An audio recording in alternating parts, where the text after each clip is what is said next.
Assalamualaikum warahmatullahi wabarakatuh. Pemirsa, kembali kami menjumpai Anda di Jurnal Kotim. Kali ini bersama saya Muhammad Haikal akan segera menyampaikan Jurnal Kotim selengkapnya.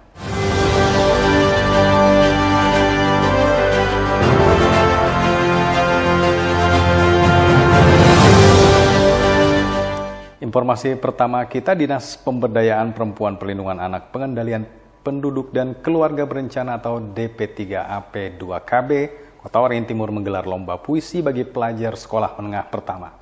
Kegiatan dilakukan untuk menggali bakat dan potensi yang dimiliki siswa. Lomba puisi oleh DP3AP2KB Kota Waringin Timur yang dilaksanakan pada Kamis 10 Agustus merupakan bagian dari peringatan Hari Anak Nasional ke-39 yang dirangkai dengan peringatan Hari Keluarga Nasional ke-30. Lomba puisi dilaksanakan di Gedung Serbaguna Sampit. Kegiatan ini diikuti sebanyak 23 siswa yang berasal dari sejumlah sekolah menengah pertama atau sederajat di Kota Waringin Timur. Dengan suara lantang dan percaya diri, para siswa tampak semangat membaca puisi di hadapan 3 orang juri. Puisi tersebut merupakan karya para siswa peserta lomba yang dibuat langsung di lokasi sesaat sebelum mereka menampilkannya di atas panggung. Tidak sedikit puisi dibuat berdasarkan kegelisahan para peserta, baik berupa curahan hati mereka sebagai anak maupun pelajar. Tadi saya membawakan puisi tentang anak Indonesia, dan di dalam puisi itu ada saya kaitkan perwayangan gitu, seperti Abimanyu dan Gatot Kaca. Wayang itu menggambarkan karakter atau watak dari manusia. Seperti Abimanyu tadi, di puisi saya, wataknya itu pemberani. Pesan dari karakter Abimanyu dan karakter Gatot Kaca tadi, kan Abimanyu berani. Pesannya untuk anak Indonesia berani dan tangguh untuk menghadapi realita di dunia ini. Kepala DP3AP2KB Kota Waringin Timur Imam Subekti mengatakan, lomba puisi dilaksanakan untuk menggali bakat dan potensi yang dimiliki oleh para siswa. Melalui kegiatan ini pula untuk menunjukkan bahwa para siswa generasi muda siap untuk menghadapi masa depan sebagai pembawa tonggak estafet pembangunan di masa mendatang.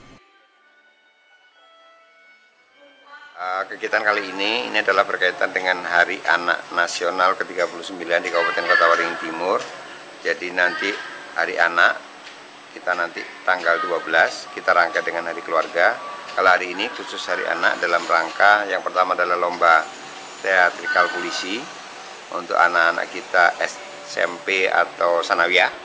Jadi melalui lomba puisi ini, talkshow dan juga ranking 1, kita harapkan anak-anak kita bisa menunjukkan minat dan bakatnya dan di mana dia punya potensi. Nah, dengan itu mereka bisa berekspresi, mereka bisa menunjukkan bahwa mereka siap untuk menjadi generasi berikutnya. Mudah-mudahan dengan itu juga mereka tetap bisa menunjukkan menjadi anak-anak kita yang siap untuk memimpin daerah kita. Selain lomba puisi, peringatan Hari Anak Nasional dan Keluarga Berencana di Kota Waringin Timur juga akan diisi dengan gelar wicara tentang anak bagi pelajar sekolah menengah atas serta lomba ranking 1. Masud Badarudin, Hayat TV. Jelang hari ulang tahun kemerdekaan Republik Indonesia, 71 calon anggota Paskibraka Kota Waringin Timur terus dimatangkan persiapannya. Mereka akan bertugas dalam mengibarkan bendera merah putih pada upacara peringatan Detik-Detik Proklamasi. Upacara peringatan Detik-Detik Proklamasi di Kota Waringin Timur pada 17 Agustus dilaksanakan di lapangan Stadion 29 November Sampit. Kesuksesan upacara tidak lepas dari peran Paskibraka yang terus melakukan latihan. Seperti pada Jumat 11 Agustus, 71 calon anggota Paskibraka Kota Waringin Timur mematangkan persiapan melalui pemusatan pendidikan dan pelatihan sejak tanggal 6 Agustus kemarin. Pemuda pilihan dari sejumlah sekolah menengah atas sederajat ini dilatih oleh pelatih profesional dari Polres Kota Waringin Timur, Kodim 1015 Sampit, Brimob Polda Kalteng, serta Yonif 631 Antang dan lainnya. Pelatih Paskibraka dari Polres Kota Waringin Timur, Ibtu Turseno, mengatakan dengan memaksimalkan waktu yang tersisa, latihan keras akan terus dilakukan agar Paskibraka Kota Waringin Timur bisa bertugas dengan baik. Ibtu Turseno menegaskan kekompakan dan kebersamaan menjadi kunci suksesnya Paskibraka, sehingga gerakan seluruh anggota mulai dari langkah tegap hingga bentuk formasi dan lainnya setiap harinya terus disempurnakan. Keberhasilan Paskibraka ini kan bukan perorangan, tetapi adalah kebersamaan. Kebersamaan. Jadi yang kita latih saat ini adalah kesempurnaan gerakan, baik itu gerakan inti adalah langkah tegap, kemudian membentuk formasi dari mulai belok, kemudian haluan dan lain sebagainya, yang setiap hari kita sempurnakan dari hari ke hari supaya ada peningkatan. Jadi ketika nanti pada hari hanya pada saat pengibaran akan melaksanakan gerakan yang sempurna sesuai standar, setidaknya menyamai dengan Paskibraka nasional. Kepala Badan Kesatuan Bangsa dan Politik Kota Waringin Timur, Sanggul Lumban Gaul, mengatakan latihan Paskibraka berjalan baik sesuai harapan walaupun sempat ada sejumlah calon anggota yang menderita sakit. Sanggul menilai semangat calon anggota Paskibraka Kota Waringin Timur sangat tinggi dalam mengemban tugas mengibarkan serta menurunkan bendera merah putih pada 17 Agustus mendatang. Ya, jadi alhamdulillah latihan Paskibraka kita dalam keadaan baik ya. Jadi target kita ya, alhamdulillah bisa tercapai. Ya, mudah-mudahan nanti pada saat pelaksanaan 17 Agustus mereka bisa melaksanakan tugas dengan baik. Semangat mereka luar biasa ya. Jadi mereka itu yang sakit aja dia tidak mau kita ganti, dia tidak mau. Jadi artinya semangat dirinya itu kuat ya. Jadi mereka sudah meminta kepada kita semua agar mereka tidak latih dan mereka berkeinginan untuk melaksanakan tugas dan kewajiban mereka pada 17 Agustus 2023 ini. Dengan latihan yang terus dilakukan secara maksimal, Paskibraka sebagai elemen penting dalam upacara peringatan detik-detik proklamasi diharapkan bisa tampil dengan baik sehingga upacara berjalan hikmat dan lancar. Mashud Badarudin, Hayat TV.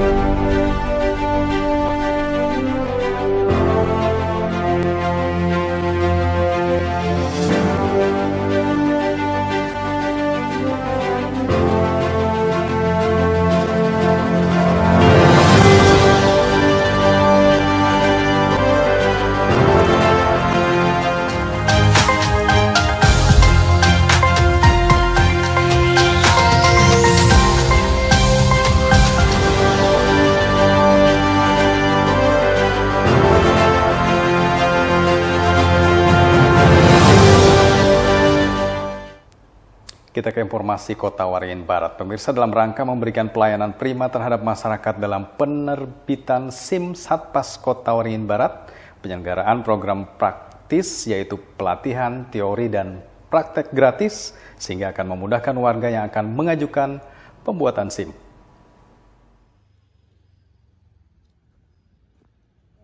Dalam rangka memberikan pelayanan prima terhadap masyarakat dalam penerbitan SIM, Satpas Kota Waringin Barat menyelenggarakan program praktis yaitu pelatihan teori dan praktik gratis. Uji praktik SIM yang biasanya jadi momok menakutkan, dengan diluncurkannya praktis pelatihan teori dan praktik SIM gratis ini kini menjadi lebih mudah. Dan tingkat kelulusan peserta praktis yang diterapkan jajarannya dalam ujian SIM bahkan mencapai 82,08%. Korlantas Polri juga telah resmi mengubah sirkuit untuk ujian praktik pembuatan surat izin mengemudi atau SIM-C. Yang awalnya berbentuk zigzag, kini sirkuit atau tempat uji SIM-C dipermudah. Dalam proses pembuatan SIM, pemohon nantinya akan melewati 2 jenis ujian berupa ujian teori dan ujian praktik. Sedangkan persyaratan dan biaya untuk pembuatan SIM-C masih tetap sama dan tidak ada perubahan, meskipun ada perubahan pada ujian praktiknya. Dalam hal ini, Kasat Lantas Polres Kota Waringin Barat AKP Bayu Caisaria Trihardianto mengatakan bahwa dengan pembaharuan lintasan uji praktik SIM-C diharapkan masyarakat tetap memperhatikan nilai-nilai keselamatan dalam berkendara.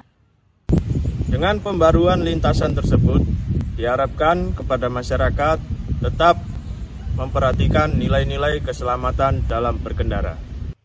Selain itu, AKP Bayu Caisaria Trihardianto juga menambahkan, dengan adanya praktisi ini, masyarakat Kota Waringin Barat dapat meningkatkan pengetahuan serta kompetensi mengendarai kendaraan sebelum mengikuti ujian teori dan praktik SIM, sehingga terciptanya pelayanan prima terhadap masyarakat Kota Waringin Barat.